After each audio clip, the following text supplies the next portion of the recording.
also the head of both TTC and Metrolinx. Every day, hundreds of thousands of people rely on public transit to get to work, to school, run errands, or see friends and family members. They deserve a public transit system that is reliable, convenient, safe, and affordable. One that provides a good experience and makes their day-to-day lives easier. When public transit is working well, life is more affordable. More people can choose to leave their cars at home. It becomes less expensive to get around the city, and it reduces the congestions on our roads. According to the Toronto Board of Trade, congestion causes $6 billion in lost productivity each year. Investment in transit helps us recoup this lost productivity and grow our economy. CEO tells me that our public transit system is one of the reasons they choose to open an office here in Toronto and invest in jobs right here in GTA. We are currently debating a budget here in Toronto, and my budget recognized that public transit is critical, that people depend on it, and our economic vitality depends on it too. So we're increasing services, reducing wait times as we work our way back to pre-pandemic levels. We are hiring more staff in stations to help riders and be the eyes and ears on the platform and to provide a safe travel. We're building the busway along the Scarborough RT corridor, saving residents 20 minutes a day in their commute. We're looking forward to the future, advancing the design on Eglinton East LRT and Waterfront LRT. We're doing all this while making transit more affordable by freezing fares. We're able to do so in part because of the contribution from the provincial government through the New Deal. And I want to take this opportunity again to thank the Premier for his support and love for Toronto. When Ontario government and the municipal government work together, we can make life more affordable. This announcement, for me personally, have been 2 decades, and finally the Premier is getting it done. It's making life, Torontonians and all the transit riders across GTA, making their life a lot more affordable. So thank you, Premier, and without further delay, thank you. Honourable Minister. Thank you, Mayor. Good morning, everyone. Thank you, Mayor Chow, for that kind remarks. It is a pleasure to be here with my colleague, Minister Sakaria, Metrolinx and TTC CEOs Phil Wester and Rick Leary, Councillor Pasternak and TTC Chair Myers, alongside some of the men and women who keep our province moving, and of course, Premier Ford. Since day one, Premier Ford and our government have been focused on building public transit, better public transit system for the people of Ontario. A transit system that gets riders where they need to go, when they need to go there.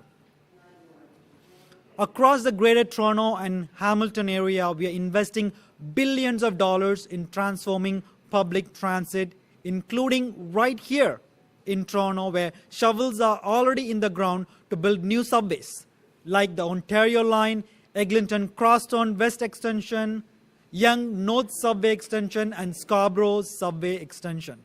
We are also making rapid progress to deliver critical light rail transit projects, including Finch West and the Hazel McCallion Line in Mississauga. Just last month, at the request of Premier Ford, Minister Sakaria directed Metrolinx to plan for extending the Hazel McCallion Line into Mississauga and Brampton. We are also continuing to expand two-way all-day GO train services across the Greater Golden Horseshoe. This means more trains, less waiting, and faster service across our GO network. Our government is focused on practical solutions that put money back into the pockets of transit riders. I want to stress we wouldn't be where we are today without the important work done by my predecessors, Minister Kinga Sarma and Minister Stan Shaw. They laid the groundwork for today's announcement by taking action to make transit more convenient and affordable, including introducing new options to pay fare with debit card, credit card, smartphone, and smartwatches. When we worked with our municipal partners, the possibilities are endless. The reason we are here today is just another example of that fact. With that, I would now like to turn it over to Premier for today's exciting announcement on One Fare. Thank you. Thank you. Well, good morning, everyone, and thank you, Vijay, for your words and the introduction. I'm thrilled to be here at Downsview Park Station alongside Ministers Thanigasalam and Sarkaria. And folks, these two ministers, they're doing amazing work every single day. They're leading the largest expansion of public transit in North America as our government invests $70 billion in new subways and expanding GO Transit. Thank you both. I also want to welcome Mayor Chow, Metrolink CEO Phil Verster, and TTC Chair Councillor Jamal Myers, TTC CEO Rick Leary, Councillor James Pasternak, and James has been a good friend of mine way back in the days as at City Council. You always do a great job, James, who have all been great partners as we connect communities across the province. Thank you all for joining us. Today is a great day for transit riders from across the Greater Toronto and Hamilton area. Today, we're here to announce One Fare. Starting February 26, transit riders will only pay once when transferring between GO Transit, the TTC, and other regional transit agencies in the GTHA. That means someone living in Barrie can take a Barrie Transit bus to the GO station, ride the GO train to here, Downsview Park Station, and take the subway to the TMU campus, all with one fare. Or a senior living along Toronto's beautiful waterfront can hop on a streetcar to Union Station and take the GO train to visit her grandchildren in Pickering. Again, all with one fare. This program will be a game changer for transit riders. It will provide people with more transit options and more convenience. It will lead to over 8 million new rides every year. Most importantly, it'll be a massive savings for transit riders and putting money back into people's pockets where it belongs. One fare will save transit riders on an average of $1,600 each and every year, and that's just amazing. Our government is getting it done, and it's just one of the ways we're saving money for hardworking people, commuters going to work, school, or out to family events. We eliminated the license plate sticker fee, saving vehicle owners $120 a year per car or truck.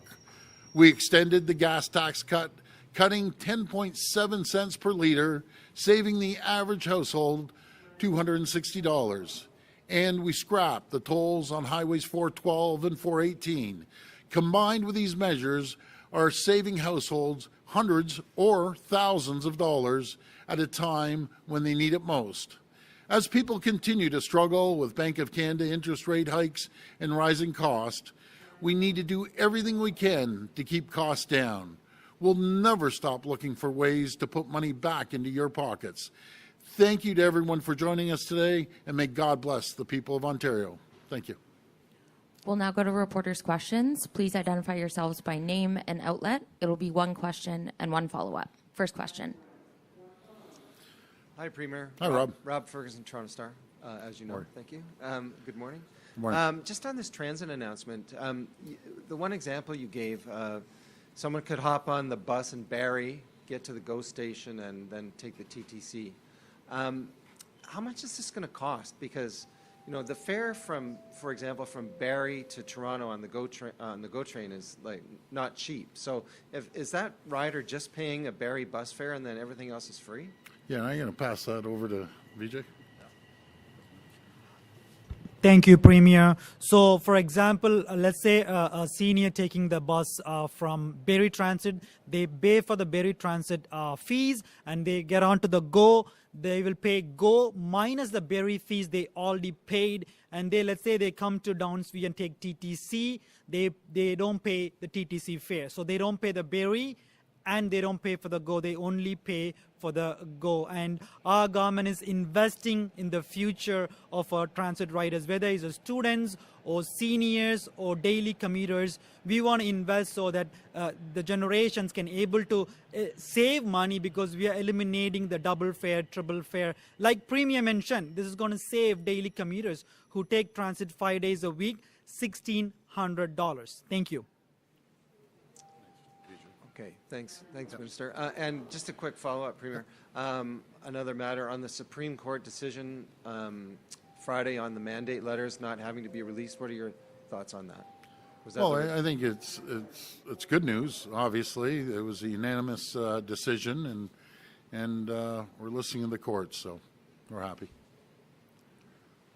Hi, Premier. Jeff Gray, Globe and Mail. Another question just about the finances. So if I got this right, then the provincial government will cover the cost that the transit agencies, such as the TTC, will be out when they don't get the fare. Am I right about that? Is that how this works? And is there a dollar figure we've got per year that the TTC will be reimbursed for? I'll pass that back to you, Vijay. Thank you, Premier. So the great news is Ontario government, our government is fully funding this program to kickstart one fare program to eliminate the double fares. We are investing $67 million. This is an investment into the public transit riders. Like Premier mentioned, the living cost is rising. The affordability is the number one issue at the moment. So we want to invest for the seniors, students, and public transit riders. So in this investment means every family, let's say they have 1 or 2 public transit riders. Some families have 4 people, they rely on public transit. All of them who can save $1,600. So that means they can use this for their future, their family. Personally, I went through this before. When I recently graduated, I used to take subways from Scarborough to Kipling, from Kennedy Station to Kipling Station, and take TTC to Mississauga, and from my way, Mississauga, into the Mississauga to go to my job. So I paid double fare to go and then double fare to come back. So I understand the pain, and Premier wants to eliminate the double fare, triple fare, because we learned loud and clear. People want to eliminate this and to put money back into the pocket. That's exactly this government is delivering. Thank you. And Premier, just changing direction, I wonder if you would comment about recent announcement from the Premier of Alberta. Are you considering any similar action that she's taken with regard to restricting surgeries or hormone treatments for trans youth? No, we have a law here, and we're leaving everything alone. But Jeff, I got to compliment the Globe and Mail, and this is a rarity, folks. What a great story you had about Canada being the #1 place, and we overtook China on EV vehicles and EV battery plants. Great article. I don't know if you read it, Jeff, but it was... You're supposed to... Oh, you wrote it. Okay, good. You're supposed to compliment mine, I think. You know Next something, time. I didn't see you wrote it. I usually just watch the headline. So congratulations, Jeff. No, that's a great story. I thought it was part of Bloomberg, so you did it. Good for you. Well, anyways, good story. We're leading the world, folks, in EV and battery productions, and there's still more good news to come. Stay tuned this year. We're working very, very hard to land a couple more big deals, but it's so competitive out there worldwide, and I just have all the confidence in the people, the ingenuity here. We're going to land these deals. So thanks for that, Jeff. Premier Richard Southern with City News. When I had a chance to speak with you last week about the Service Ontario changes, you said, quote, officials dealt with this, none of us dealt with this.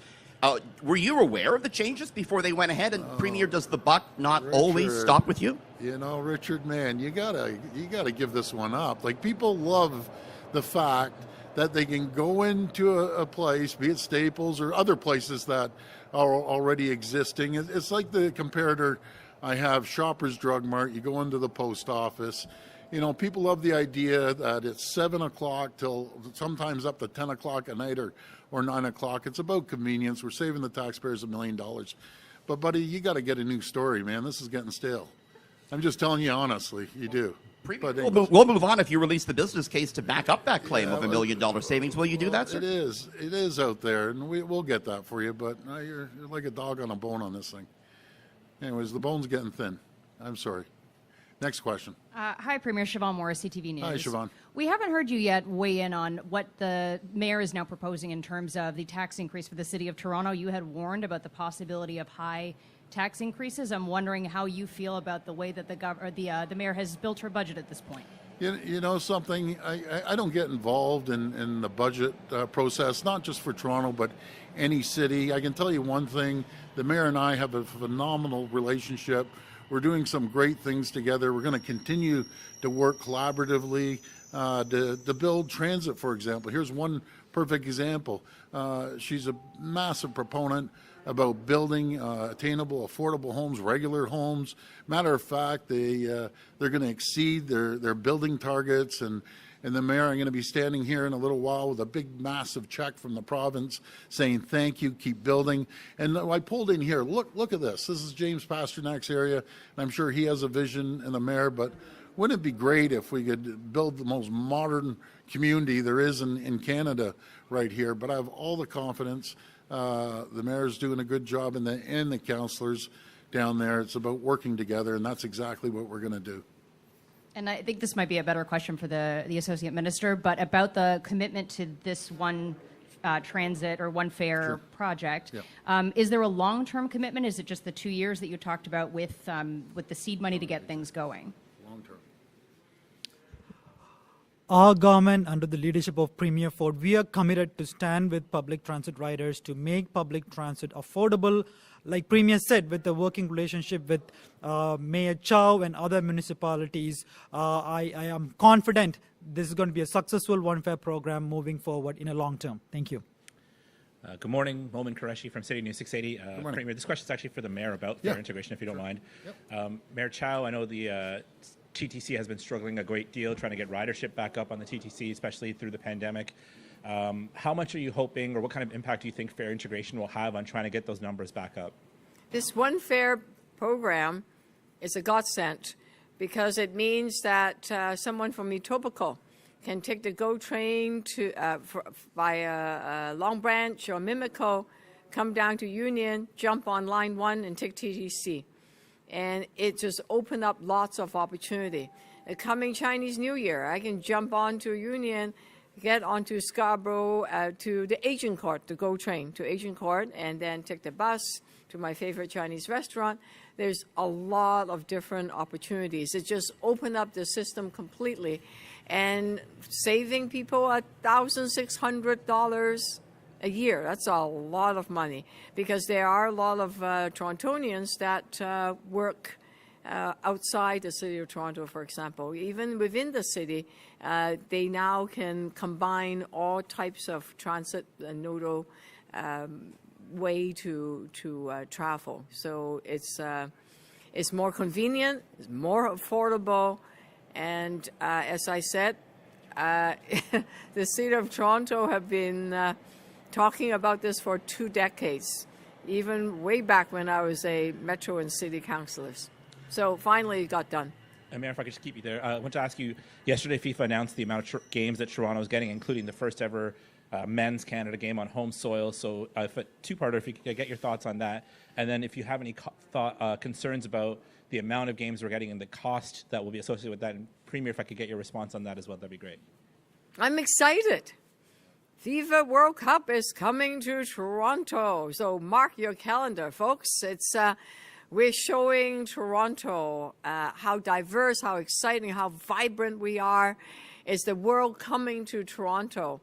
The bid was signed a couple of years ago. I have former Councillor Budget Chief David Sanaki looking at the books to make sure that every penny, every dollar is spent properly.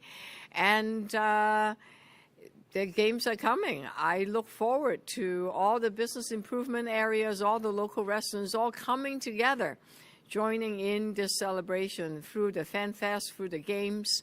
and can't wait for it to happen. Also want to take this opportunity to thank Premier Ford and the Ontario government to be our partner financially.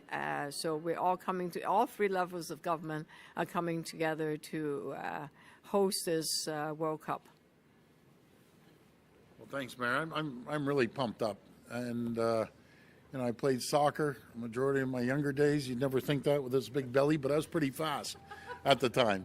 And I coached soccer with my kids, so I'm a soccer fan. But this is great for our community. We have 120 nationalities, 200 languages spoken, and out of those 120 nationalities, soccer is probably the #1 sport, or up there, #1 or 2 in a lot of these communities. But we're going to have a great time. We're going to host the world here, and what better place? We're an economic leader in North America, and we're thriving right now. We're going to continue to thrive and show the rest of the world what an incredible place Toronto, GTA, and Ontario is. So bring lots of friends and family over. We're going to have a great time. This will be the last reporter. Hi, good morning. Courtney Heels with CP24. Since we're talking transit, may I ask the Metrolink CEO, Phil Verster, any update on the Eglinton LRT? Any update on when that completion date may be approaching? So CDS, our contractor, and their subcontractors and Alstom are making really good progress. And when we had our media event in November, December, we very openly declared the 5 work streams, and we are tracking really well against that, and progress is going systematically good. System integration test, which is the most important, was at around 15% in November. It's now last week at 28%.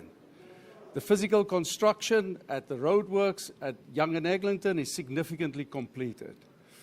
Most importantly, occupancy permits, which are the third or fourth work stream, 40 of those are required. We now have 23, and 10 of those are for the biggest underground stations and the most important ones. So the progress is there.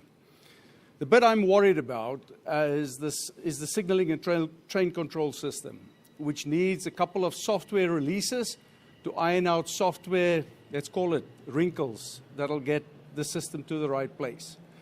So we are going to do what we said we're going to do, and that is we'll declare an opening date 3 months in advance of the first services running. We are all hard at work to bring this program to a close. And we won't guess beforehand. We've got a good understanding. We are working really closely with our colleagues. Rick and the TTC have been extremely constructive, collaborative, and helpful to get us there. The most important thing is we're making systematic progress. I will not open the service up if it's not safe and reliable. That has got a long, difficult history to then get fixed afterwards. We'll make sure the system works well, works to our satisfaction, the TTC crews are familiar with the trains, that everyone's happy to roll it out, and then we'll open it. Thanks so much, everyone. Good. We're good. Thanks, everyone.